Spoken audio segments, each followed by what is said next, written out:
Enam nipa nyumadi ahodo a wono mu edi e wa Hunter West mpoano ne ntene fi bebre ni obehu na so kese da hono no Robert Sefin etata nisa na se beye na nyina so ebetumi ate ne ntene panyefo bo homoden wono mu edi omani a kire mu e wo upper and lower the scoff eye recycling bin wa che de ma wo mu so na san wre ye omu ye ni nyina Robert C won fangu na bra wonum edi World Ocean Day no afarefo a wonum efi upper any lower disc off ya ewo Hunter West Mensini ewo atoye mantemu ene kwa asie bi a wode wadwenkyere ekotu dwa nhyiamu na se no na nakuya sechiwa da ako ye community relations manager el petroleum commission Ghana ene amaniboni etwetwe nkomo a wode to afarefo nanim ekire de nti a World Ocean Day no ehun hia sesese wonum edi na westi sudua se plastic waste ye hawo ewo nkura hodo ebe empoano no kwan pa obetumi asisa ade ne nyina ehon kwan na sede ebe ya ahonidie ebeba sa ankro mienu mu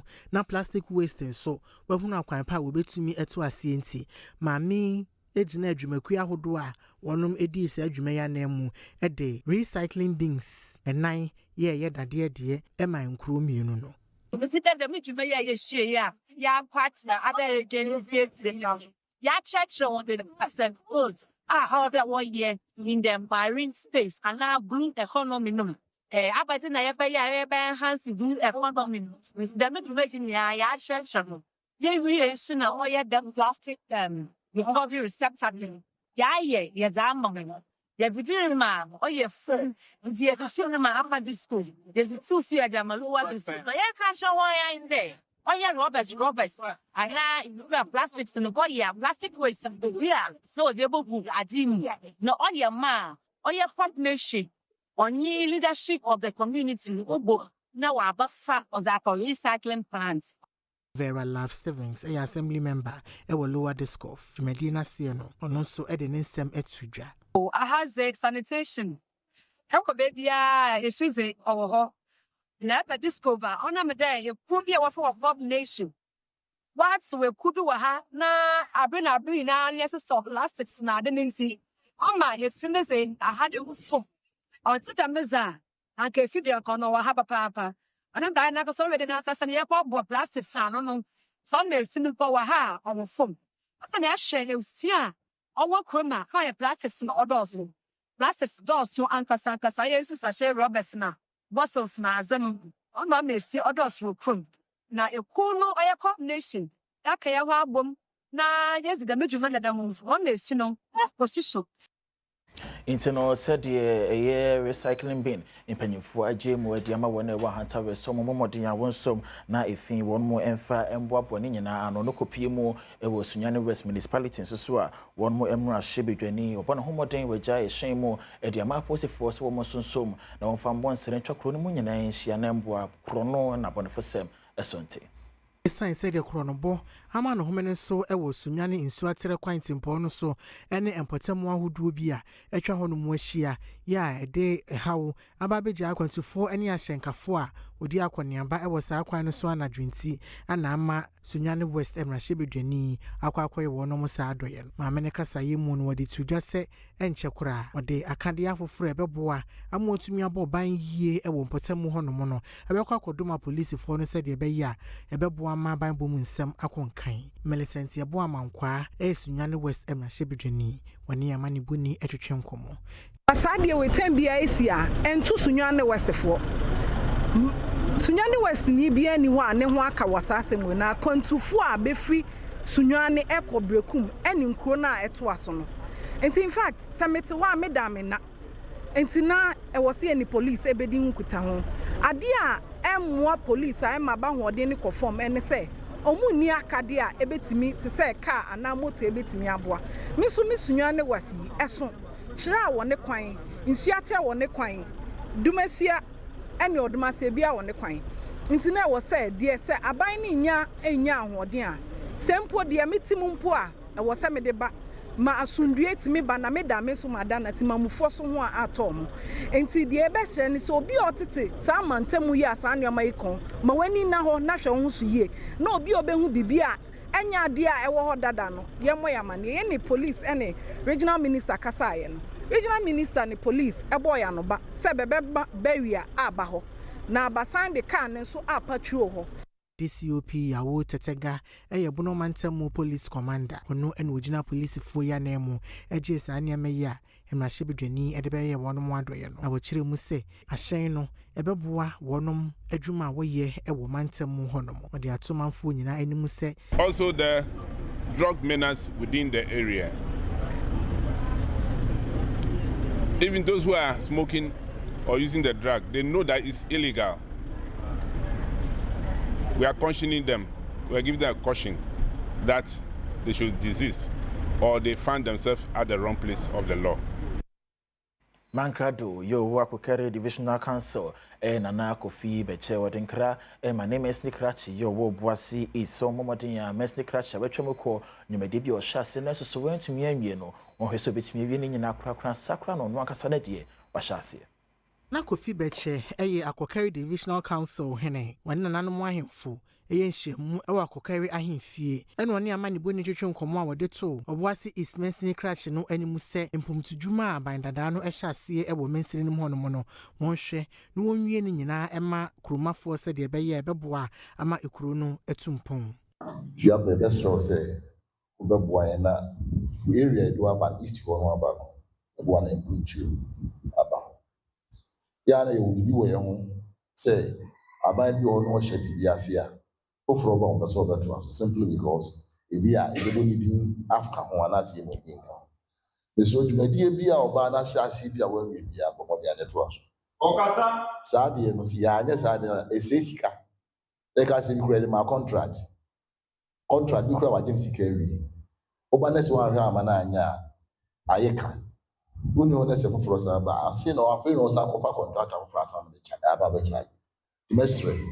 Say the beer Obana shall say, well, we that's all commission crown friend can and say, William Kofi Azowu Boase East Mensini Crash. The Casa Yemun one city to just say, you may be our shall say to say schools I will see our bossman and Domiabra. A numa, a sessa one etumi we were bra when you be a ninkita whom be a. Now what Chirimu said, the Dick Empire, you know, more bossman.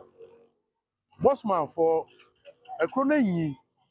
Brabo mu independence na bebe na wo bossman so abe ekwe enyi pa akobo akaporiso ni brabo mu yam enti no abanada ne yese wo so munye school isi amako school na akodo P5 ena no nananom mo bossman na akaporiso mo bo eye eja na ka mo pe sika o mo de be share sa dwumade na ase and then oba assembly so aye one of the critical projects are eda wono mo enti wo ye hihye mu se de tie bia no se bossman for no sa suku ada na yetimi wie edi mom we no anomako Domiabra. Newmont Ahafo Development Foundation one more enabled good council like a woman to my abumo in San Juman Kadia Hodwe Sombo 234,000 Ghana cedis were Jamo a diamond penny for one Ewojedu Technical Institute half Mantamamo some name what is answer.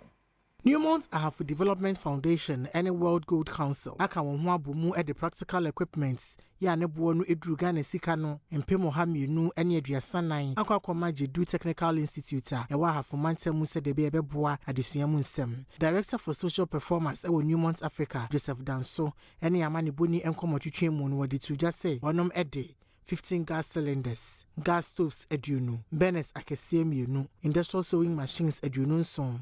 Gas oven baako, deep freezer baako, embroidery sewing machine baako, any afufuro bebre ye ka ho, ene wode kwama wonom. Adesua ene ade kire de da Newmont ene na de fa koma so. Nti na na de ehu wa hai, ye hu ne sei. Eye technical school ye wo jedui. Technical school training for catering, electricals, masonry, all the courses. And na the Newmont World Good Council akabum say the side equipment and as niema ye de ba ye ebeboa.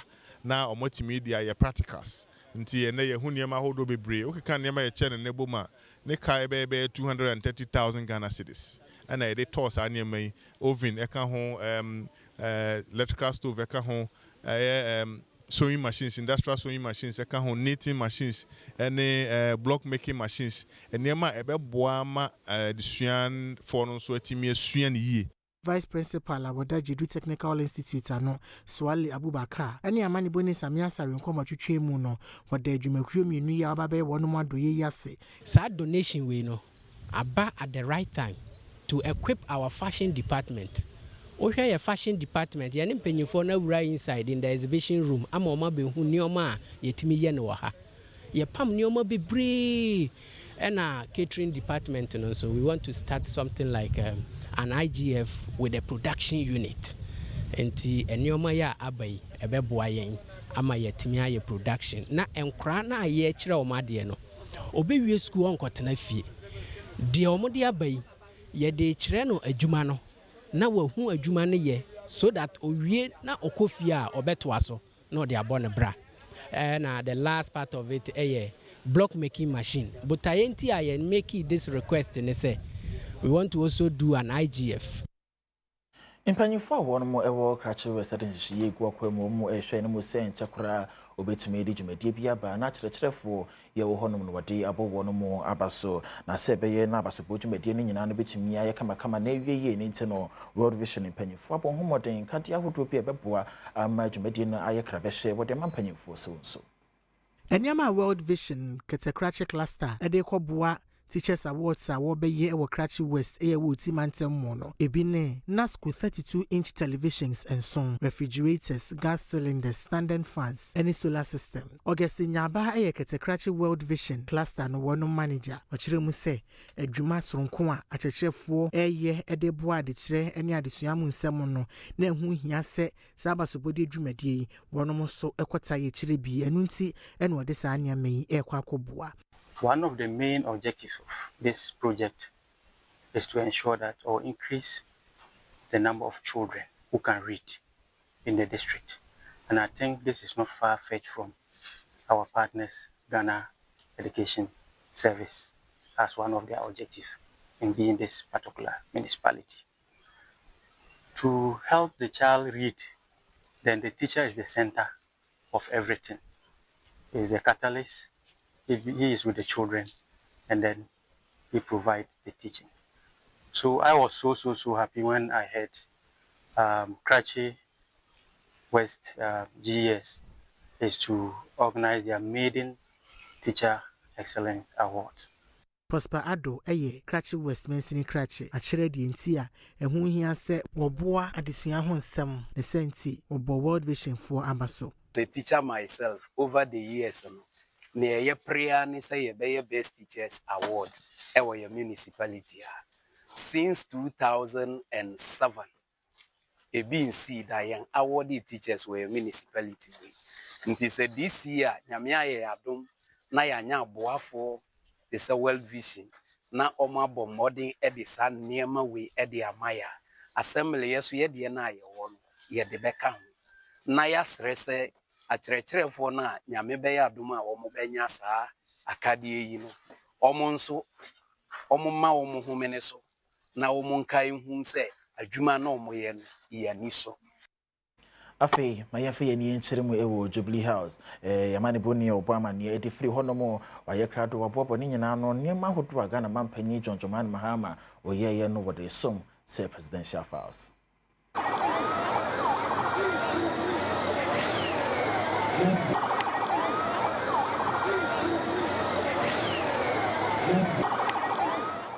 In command be a course so and as a Jumedia course so ewo mampani atenaye na otwe mu nyina no na masa boa no a mede brewo ya to ne dem presidential files mede ndi Kwame enom na otwe mu wo mampani atenaye no amannum anemsifo omo de omo krata ebre President John Dramani Mahama se ne be ye no betimi ammo mo ho kwan na omo timi ase omo man anemu ewo Ghana ha.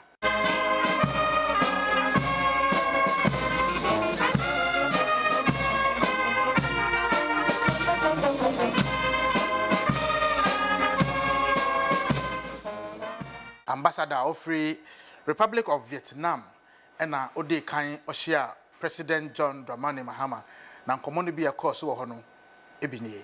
Ghana is under the new leadership with early remarkable achievements, and I'm very impressed with a lot of the government's policies, especially the 24/7 service. You are providing very professionalism, especially when we have been working with the Ministry of Foreign Affairs and also the Office of the President. And My presentation also is in the context that this year we are celebrating the 60th anniversary of the bilateral ties between Ghana and Vietnam. And between the two countries, we shared a lot of similarities in terms of history. A pleasure to visit Vietnam and see the progress you've made. Yes. And as you said, there are many areas in which we can cooperate. And so if our foreign ministry can work to come up with a permanent joint commission for cooperation, we can identify specific areas. We're interested in agriculture and agribusiness. We're interested in fisheries and aquaculture and several other areas, textiles and garments and all that. And so if we're able to do a permanent joint commission for cooperation, we can use that as a framework to be able to bring our economic relations closer together. Thank you. So you're welcome again. Yeah, thank you much, Excellency. Thank you. And so we'll rise and drink a toast. Yes. To. Yes. Cheers. Cheers.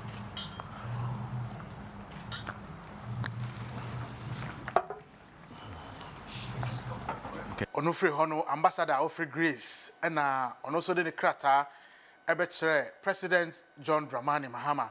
The letters of credence by the President of the Hellenic Republic accrediting me as Ambassador Extraordinary and Plenipotentiary of the Republic of Greece to the Republic of Ghana. And at the same time, I have the honor to present to you the letters of recall of my predecessor. Thank you. Thank you, Your Excellency. You're welcome. Yes. Ahonomono, Mampeni Mahama, Edi Ekwanya Ghana, and Afe Greece, Ayonkofa, Ebetimia Konkai, Etuja.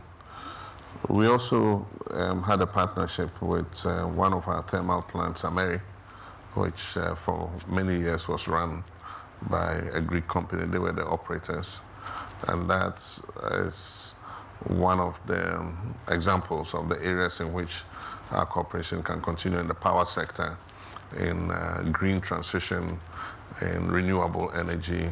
And I mean, we believe that there are so many areas where we can work together in agriculture and agribusiness. Those are all priorities that my government has put a focus on.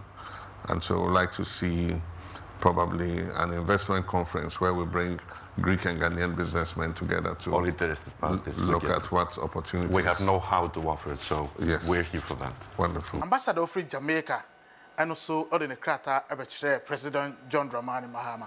Mr. President, I have the honor to present to you His Excellency Mr. Lincoln George Downer, High Commissioner Designate of Jamaica to Ghana and resident in Abuja, Nigeria. Mounting there. And so we believe that aside from just the cultural connectivity and the history, we can also develop stronger economic relations between our two countries. And so we have to revive the Permanent Joint Commission for Cooperation. Absolutely. And look at the technical areas in which we can continue to cooperate. We are looking at an exchange of professionals, especially in the education space and also in healthcare. And so that's something that we can continue to work on while you're here during your tenure in office. And we've exchanged visits already at the high level at the presidency, and I think that those visits can continue while we continue to work on creating more opportunities. We invite Jamaican business people to take the advantages of the African Continental Free Trade Area. Tunisia, anemusini oba betina Ghana ha. Onuso de Nikrata betre President John Dramani Mahama. I believe that developments in Africa are positive because it gives us the opportunity to be able to enhance the economic relations between ourselves by trading together.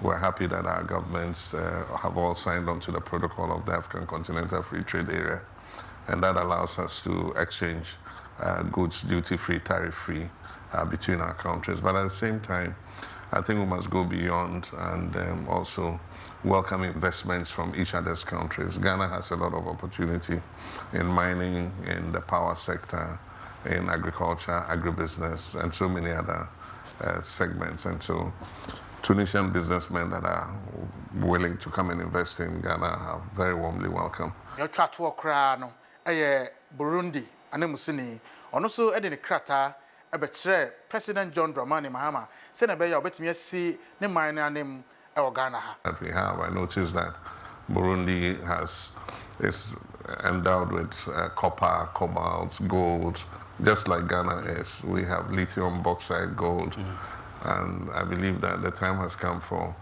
our people to get a greater share of those natural resources in order that we can build a life of dignity and prosperity for our people. And so we're willing to work with Burundi to see how we can jointly share ideas on how to manage our natural resources in the interest of our people.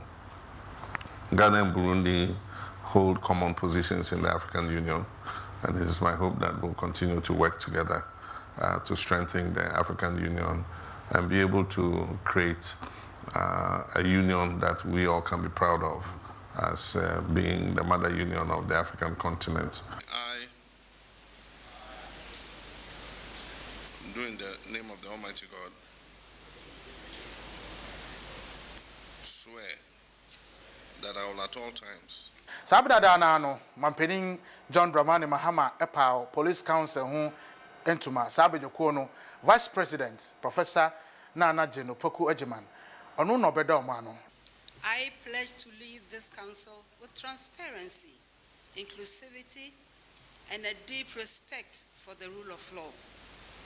My fellow council members and I will work to ensure that our police service is empowered, well-trained and accountable, and as well equipped to meet the evolving challenges of modern democratic policing. We must promote a culture where the uniform is a symbol of honor, not fear. We must work to foster trust between the police and the communities they serve, emphasizing community policing, human rights, and no tolerance to the abuse of power. Discipline within the service will be firm and fair, and every officer will be held to the highest standard of conduct. You are the front line of our national security and the face of justice in our communities. You deserve leadership that supports you in your mission to serve and protect. And Mr. President, we thank you for your assurances.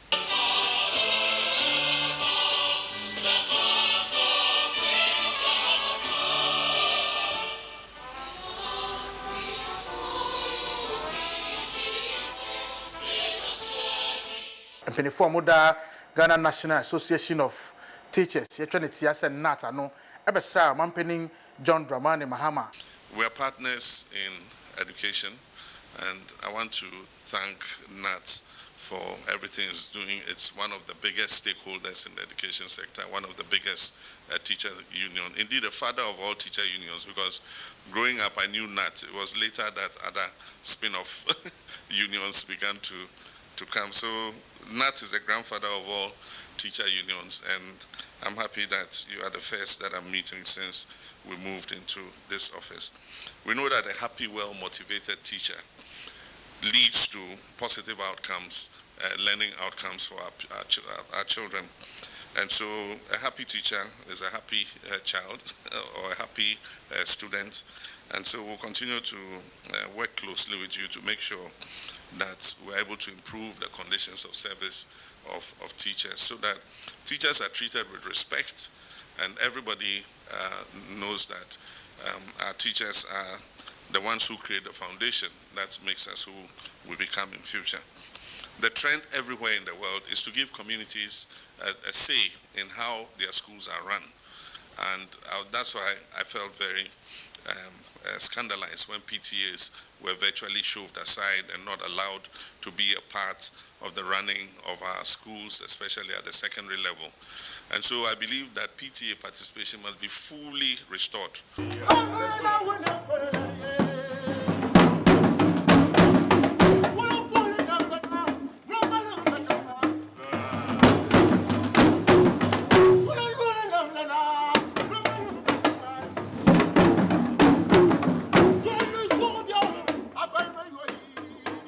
Ohimpa o dagbon yana abukari a otoso mienu ebesra Mampanin John Dramani Mahama ɛwɔ n'atenaeɛ.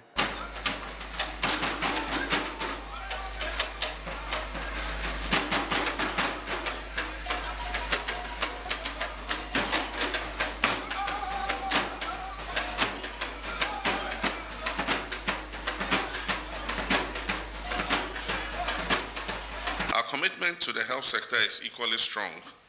Under the Savannah Health Investment Plan, we are commencing the rehabilitation of the Yendi Municipal Hospital and building 2 new CHIPS compounds at Nakwache and Panjaga. We're also deploying 30 additional community nurses across rural Dagbang by December this year.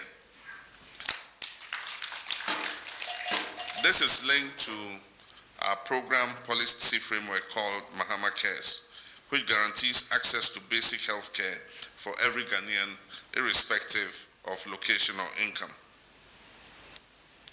On infrastructure, we're investing in the Northern Roads Improvement Corridor, which includes upgrading the Tamale-Yendi-Tatale corridor, feeder roads connecting Sang, Gushego, Saboba, and Bumbuna, will also be improved to enhance mobility for farmers and traders.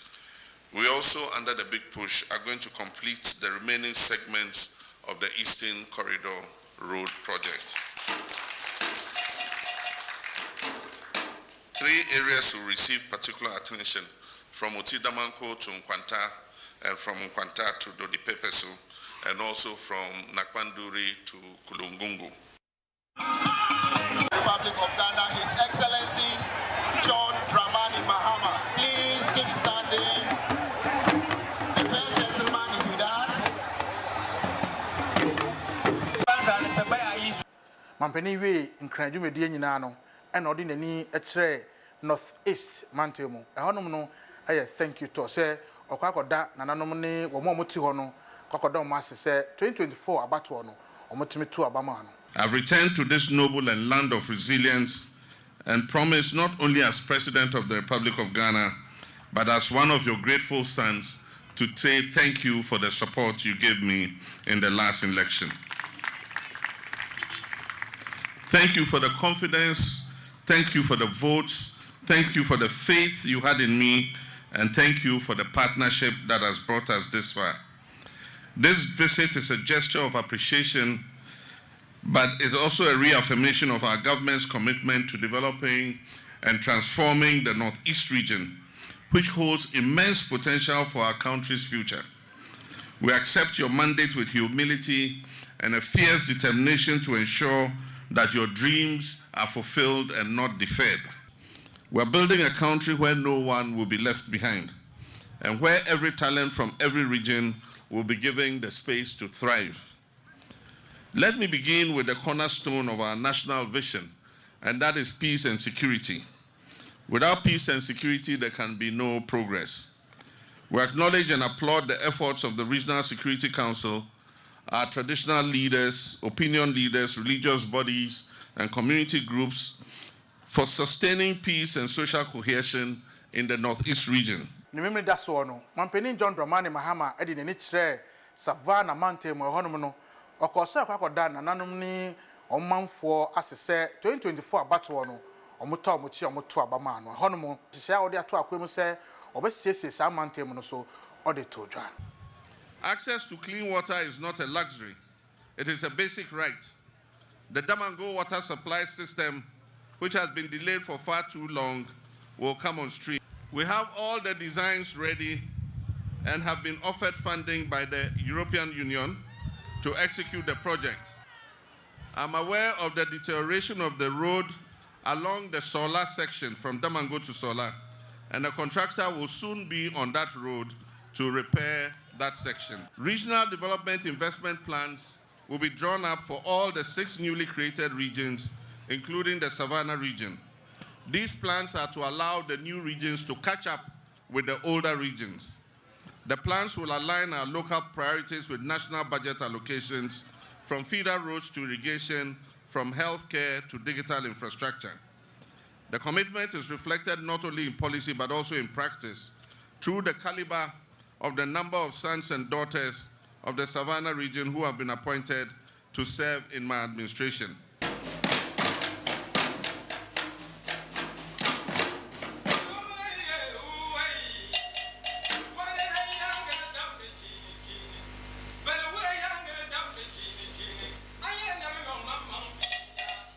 Jumedia Mampeni John Dramani Mahama edi na otwe mu nyina no na masa boa no a media brɛwo kai sɛ kwesiada bia o ye no nsia kase no so no obenya bi ahwɛ yato ne den presidential files medende Kwame Anom Inteno ye presidential fashion and so kwesiada bia na ebewa kwam niam ahodo Ghana mampanyin na wotwe ne mu woye no na yamane bonni Kwame Anom wasabobɔ ne nyina no ede asom ye menyina so na yenton kreatia wamra ye bansem ne bia ka ekira ye de beto aso mesanso mo akwa babiem na afa yen fa ye ne nkyere mu ewa hafo mantam no emu na mesni krache ogina mu ema wona ewa City South Benjamin Asabe Odonko wahwebo osobeido betumi bia na mponto da kopie mu ewo hwedie Benjamin Asabe Odonko City South Mensini Krachi ewa hafomantemu wahwebo se woba bigina ne tumi na hoden so ahwa amampum tuo abahwedie mu na aboa amanananom ahemfo ene manfo nyina abrabo akonkan owurai ede sanse mitudwa wobra wono ma town hall meeting edin kan kora ewo hwedie mu na numu ene wokire mu se sanse hwedie mu wonom ekropon nti ohia abafudwa akwanpa any school si papa asan so adane de se 24-hour economy dwa wo ba besi ama mensini no obesi ewo hwedie mu sanse honom wonom kropon school edwa ana ekromu ekwan no eno ya ade a ekro no aka ho asem dendenden meso magina saa asem so I say edwa no omampanyin John Dramani Mahama also the 24-hour economy market ba eno na magina so say saa edwa no eleba hwedie mu a ne aba baye na ekwan no a asese mantem kwa asese no ya hwede drip machines no ayi nyina na suku a entimi kwa ni wase nso ya hwe na suku ada asese nso yatima ye amade mpuntuo abahwediem ene City South osodum jaberima apia dwa boafo hwediem traditional area ohene obomensini krachi yabaso se watumi aboaboa ka bi omufo ne manfo nyina no ama wonom abeti akwanpa akwansidi amanfo ne mu no oba abehwe asisi ama wonom ebi na mai be kan se ukodwom ho a galamsefo de guo ene ye sebi ye fa wo mu noma uka che brante bi edu kwa so wo mu kodi wo chima wo kra be ka se ye nko ewia nana wa yedei nana yedei mo fam ho ma fodie makuru no se ye ya ene sebi meti akonwa kase ye isuwe saa na wo so sebi wo mbeta akonwa kase wonya akonwa wo dihia wa bo akuru no wanya limonyam ye fie nyina fa ye ho wa na bibia anye kama na ye hu na kuro sebi wo agi ahoho kuro agi ahoho Sedi nyina yenim na na we yesi wono mo ejanom wode ebo wono mo abaso ne sa ho ntino assisted secretary Emma Women Fellowship of Grace Divine Ministry ye no wo konongo ne din yekit mensa wode futu ejanom se ba wo ma adesuansema ho no njai ambo na no mo nko so fo mo hyemu bi beboa ama mofra na adesuansema brebia akonenim Kate Mensa Grace Divine Ministry emekuo no wonom trotrofo abidi akiri wane amane boni enkomotwetwe mu ewo konongo ene wode to agya no mu nyina animu se wonom ma adesua mu nsem no eya wonya ne nyina emfa ma enanom se wonom nko a enhwe nti a wode sansem no etudwa no wakire mu sre me papa ne yekuru ne yenua mema no ne se enkwala ne yasudie ema oba ne bema ne nyina bema wo no oba ewo a no fasudie na to so no ai wadi se obeye adwuma de aboa oba no se ni nyina akogu oba no so a ya na bani hane ti kakra me ka ne se emema no esre wo oma enkwala ne hwe ne so nhia mo bema bi bewo na wayi nani na ni nyina beda oba ne nko a so nti esre na ya Father's Day de kakra ye ka ne se emema no mo ni enko mo ma no so ne enkwala no mo ne ye daachi so oba ne som kakra na bema ne som kakra na di mu ne enkwala na timi apagya na ya school fees no esre mema na ya omu som na omu ntwia ne enkwala no so enya daachi papa ense ma no me ya fie nsa nche ye dem fem yanya adwuma yemfa mo ye kunu na mkwala no enso intimi mpagya Frank Kunadu panyini awoda ememe kuwa no ewo Grace Divine Ministry ewo konongo ano ono so de to agya no nyina animu se wonmoa wonyere nom na wontumi nhwe wo man yie wasɛdeɛ sɛ ohwɛ na oboa na mo ne ɔbaa no moyɛ dɛ mohwɛ enkodaa no ɛsiane sɛ abra ɔde akɔda no ba wiase no akɔda no ni obiaa sɛ wo bɛɛma no sɛ ɔbaa no enti ɛyɛ wasɛdeɛ sɛ wode nkɔlaa no botae bɛyɛ wo botae na wotumi aboa ahwɛ nkɔlaa no ɔmadidie mu ɛne efie ɔmo sukuu sɛm bibia mu no watumi aboa ahwɛ ama nkɔdaa no atumi ade anya duru baabi a ɔmo nso bɛhunu sɛ yɛmaduru yi deɛ mɛtumi akɔ me bra simple me papa anya bia ma me mpo a metuma ayɛ dɛn ahyɛ me ho na saa nso yɛ bɛsrɛ sɛ ɛmɛɛma no bi nso a ebi wɔ no mu a ɔmo hwɛ mmɔfra nso no ɛnyɛ bibia na abɛgya ade ama ɔbaa no nkɔla no school fees no mu na wɔtua ba wogya no nyinaa ma ɔbaa na nkɔla no bɛhunu ne sɛ ɛyɛ mmaa no pɛ na ɛhwɛ wɔn afutu akọ edi ama mema ejanomo ya wonomo ewo my Ghana mu wenkanka obuase na nempotem se wonomo asede abrebia no hene wantoto na se womomoden ya so be na akwan so esanse ne nyina no wabua emma bone anasa bonfo sem kro no so te ewo yembro no emu na se afutu nsem yi Margaret Atobra wono eye president emma presbia sorry no ewo obuase tutuka ene de ma mema Margaret Atobra president awoda obuasi tutuka Mensini Presbyterian Church of Ghana Women's Fellowship ano de ato mema animu se omu sesese omu dodo no ebo won homodin de nanso wonkoso amoa won yerenom no wonhwe won man se de be ya enkoda bia ya wotena montene so enum enubone ebo bra ensem fata no obetumi etu ase kora Presbyterian Church of Ghana tutuka district and madam papeko yemfie nsia share ne de share radio nyonyam ka de sote di no fiansia nie enomo ene nan so hia Father's Day a ye ma awo na eja no nyina fihia pa ne ye hye o so mo nya o masede yie se ne be ya street children a na abuso ane ago boni bebre red o mo nyina be betwa se sa wo fo ye kan wo bom a ene ye betimi aye enti ankenti ho nyanken kan ya ho sabe ye ma bebre be ne gu abonte no betimi asa atwoma ba efie na masundua ba manimo aye nyina nya hoto Reverend E.K. Nyakon district minister wadat tuka asafono ano ono so akoso ahye mema enkran se sika wo yito ho no mo se won fa nhwe fie no wo momoden ase obepagya mu won koso emmoa ema no won hwe enkoda se de be ya te se de wo bo nanom abaso no obekoso abo agya no mo so abaso se bi ye so no bebre wo ho a mema na lalase ne agya adwumade no amama everything na ma na afu pray before 13 say they are the bedrock of Christian faith. They are no so mema na agya adwuma ye the fear mema nim no ma asori gina na wo mfa fie no bo wo mo enti de ehu nyina ye mema no ahofam ayeni sebe brother akwadro eni niema bi a ye fa anase ye nya ne yie no eno na ama ye hu die hu ni edu Mother's Day a ye protect no kama ena nkwala yi frɛ ne ye se but edu Father's Day a ye hu na ne ye hu ni enti a mesra mi nuanu mema se afuwe mo ma ye fa we esi a na fe ye sha fofrase se ye so ye be ya fam de ne ye betuma yo ne ye tuma twa ma no kra ma na yi Opanyi bako ya ne semogo no taya adoye Bernard Botwe enso so eboda huro edifa ne duafo ho wose yemfa ho se de obi akwakoto ne dwafie ne wose huro se nyamfa ne nkopie mu ewa asem de bia na yembu ana asem a wontumi enya ne dipa sabasa enkanka ewo ne dwafie ne ye de obi koto ne dwafie enso so a eni kwa so ye ne nya yakayaka de pema nani aye ne ya ewo ho no bomoden asa abre bia no bedi nkan ho kane so ye nipa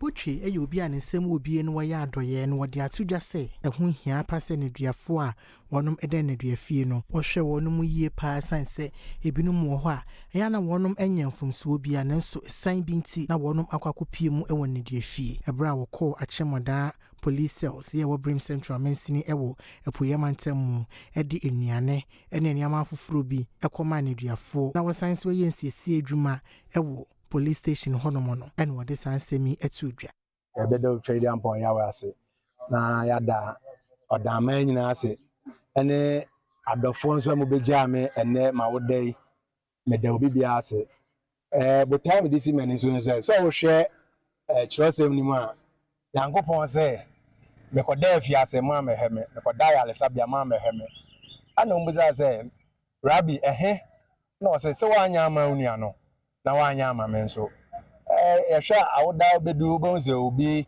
wasipon ne nabusua ne namfo pe no madidi anomada na me de me fato me ho so se ene de ma wo de na se me ye bibi sonko e de mo da ma nyina na ye nuanom so a se bibi nti omo wo cells no ye kai omye ni omo gi ani bom.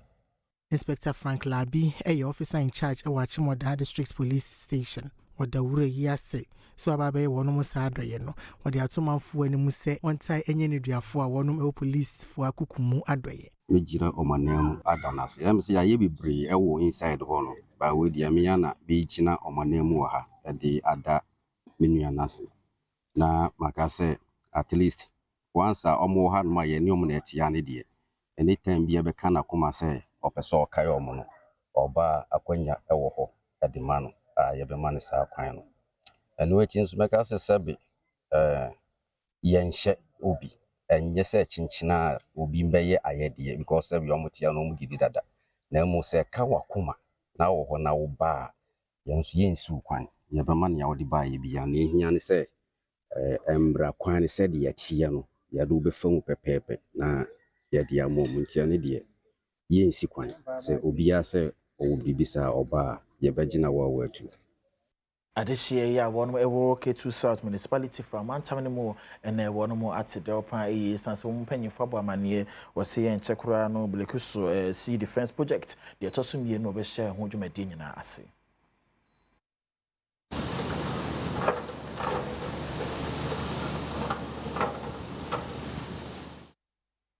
Womanfo womotete agavazi eni nkro ahodo bi mu a mampeni edi tu dwa se saafoi womode nhihye begu akwam aye defense project edi amom sene insoyiri a etwifo omanfo enyapade eso no etimi abrase dwumedie no ahyase osoafo ahono na hwe enyuma eni adansi ehonsem so Gilbert Kenneth Eje eni Adom News nsentwofo twetwe nkomo no odi nsem se na tu dwa fa.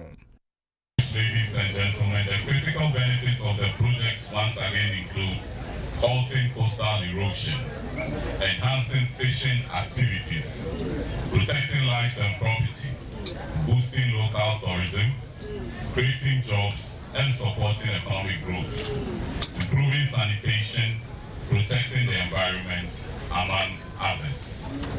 I urge you to remain hopeful and united as we embark on this journey together. The resilience you have shown in the face of adversity is commendable, and I assure you that brighter days lie ahead. Oswafui ensahwe odiko piemu ewo hono nese okohwe sene hono niema ekoso ene adwuma enhyehyɛ ya wo mudi gu akwam edi siesi hono.